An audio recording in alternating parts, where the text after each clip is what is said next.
Ubisoft's newest title, Skull and Bones, comes crashing ashore as you do your best Jack Sparrow impression as you take what's yours in the water. With the seafaring title stemming from the roots of Assassin's Creed Black Flag, there was a lot of excitement and expectation due to a blueprint already being in place. Or so we thought. Like and subscribe if you enjoy the review, and let's get into it.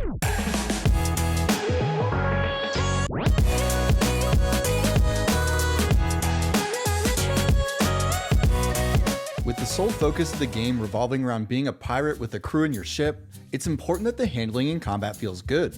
For Skull and Bones, it's a double-edged sword. What's there is solid, but what was omitted sucks a lot of life out of the ship mechanics. Let's start with the ship handling and customization. Navigating your massive boat has a very arcadey feel when comparing to other pirate games like Sea of Thieves. I don't think it's a bad thing to be able to maneuver better than a normal ship would, but if the tighter arcade feel isn't for you, it will stick out like a sore thumb. Driving your ship is so straightforward that it's reduced down to 2 buttons and a joystick. A or X lets you go fast, faster, and fastest, while B or circle slows you down at the same rate. Controlling the boat is very accessible, but I would have loved to see a touch more nuance with more control over the sails, like having half-mast options. With such a focus on your relationship between you and your ship, the dumbed down feel of the controls leaves a bit of disconnect with that partnership that I wish was there.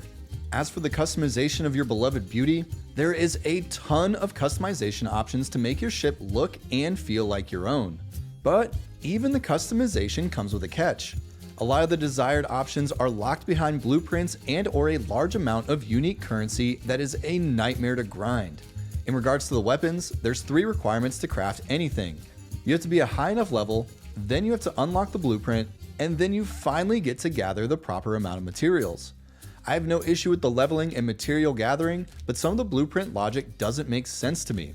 Having to hunt down blueprints with vague messaging isn't really the issue, but rather the drastic lengths you have to sail in order to find them.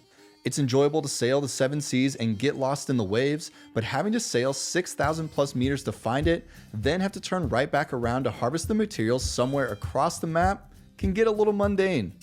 Add to the fact that all potential blueprints show up in the crafting menu, it can feel overwhelming knowing how much searching you have to do to truly unlock anything.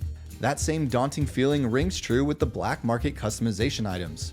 Some of the coolest cosmetics in my opinion stem from the black market, where you acquire pieces of 8 to purchase them. To earn the specific currency, you take on contracts to smuggle goods while avoiding pirates along the way. It's repetitive, but still decent fun until you realize how little you get rewarded for it.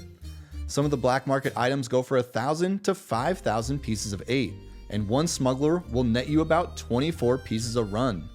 With each smuggling run taking about 10 minutes, that becomes an unbearable amount of grinding for one ship colorway. Then we have the combat, which feels like the biggest head scratcher of all. The high seas fighting you partake in within Skull and Bones is exclusively done on your own boat. That means no hand-to-hand combat or the ability to physically board other ships.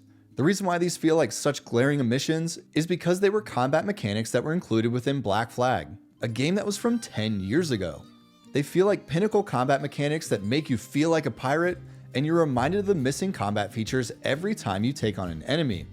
For the systems that do exist, they feel solid, but nothing that takes your breath away.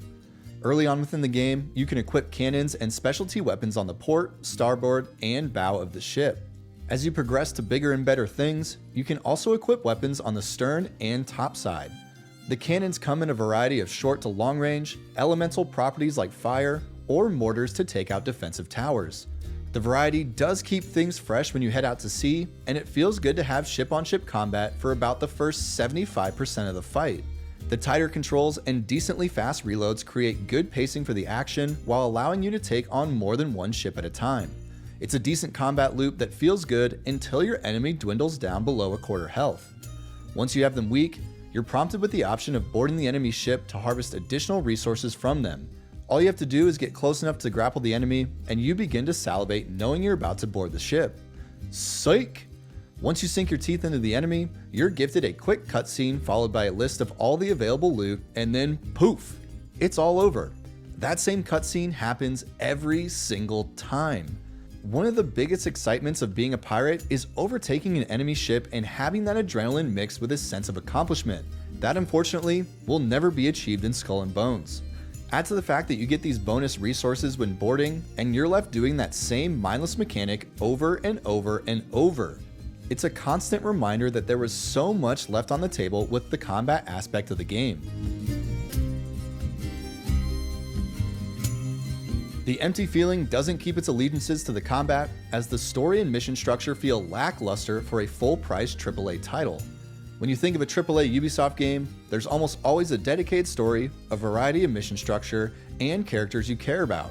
Whether or not you think Ubisoft stories are well done is up for your own critique, but with Skull and Bones, there's literally nothing to judge.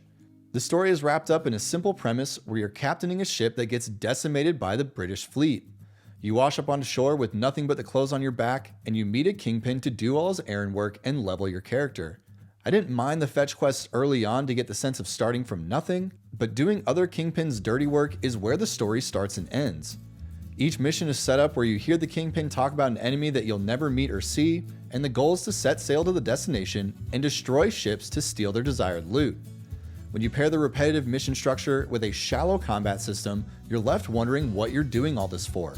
The boss set pieces were a noticeable challenge, but without context as to who the enemy captain was or what their motives were, it made these big moments fall flat. The kingpins mention betrayal, inside jobs, heartbreaking losses, and moments of triumph to get you excited for the next mission, but knowing the objective entails a fetch quest every single time, it resulted in me skipping some of the dialogue later on. There is a sense of discovery as you traverse the seas and find new ports, cultures, and resources, but that sense of piratey whim falls short as well. Depending on the size of the port, you can disembark from your boat and hit the land on foot. I don't mind that there's no combat within the island traversal, but there's no sense of discovery since the town layout is fully shown on your map. Each town has merchants you can purchase materials and potential blueprints from, but that's it. I would have loved to see undiscovered caves or objectives to go exploring off a beaten path, but it's not available in Skull and Bones. Outside of the main missions, you can pillage small port cities to gather resources, which sounds awesome, but once again is limited by the combat. Instead of being able to hop out and help your crew on land, you're left manning the ship with the task of taking out towers and defending brigades. It's fun the first couple times you pillage a town, but it quickly becomes repetitive as you sit by the shore going pew pew at other boats while hearing your crewmates having fun on land. You can also go hunt for fish and other sea creatures for crafting materials and cosmetics, but that's kind of about it. The map is a decent size that lends for the sense of exploration, but the rewards at the end of your journey make that voyage feel like you arrived at a theme park and forgot your wallet. When thinking of a AAA title, graphic fidelity and solid presentation certainly play a factor. Skull and Bones does a few aspects well, while other areas feel that age of the 10-year development cycle. Since 95% of the time is spent on your boat, it's important that the water and ships look good. And they do. I highly recommend setting the video settings to quality instead of performance. You won't notice the lower frame rate, and the addition of better assets and ray tracing really make that ocean stand out. Sailing at nighttime are by far my favorite moments as the moon glistens off the water with torchlight leaking out over the waves as you arrive at port. There is also great detail in the ships themselves that allows you to showcase all of your customization that you've done. The ships and sea shine bright like a freshly opened treasure chest, but the on-land portions feel a little bit dated. The cities themselves feel a bit too copy and paste, with a crew greeting you at the dock with little pockets of trade merchants scattered accordingly.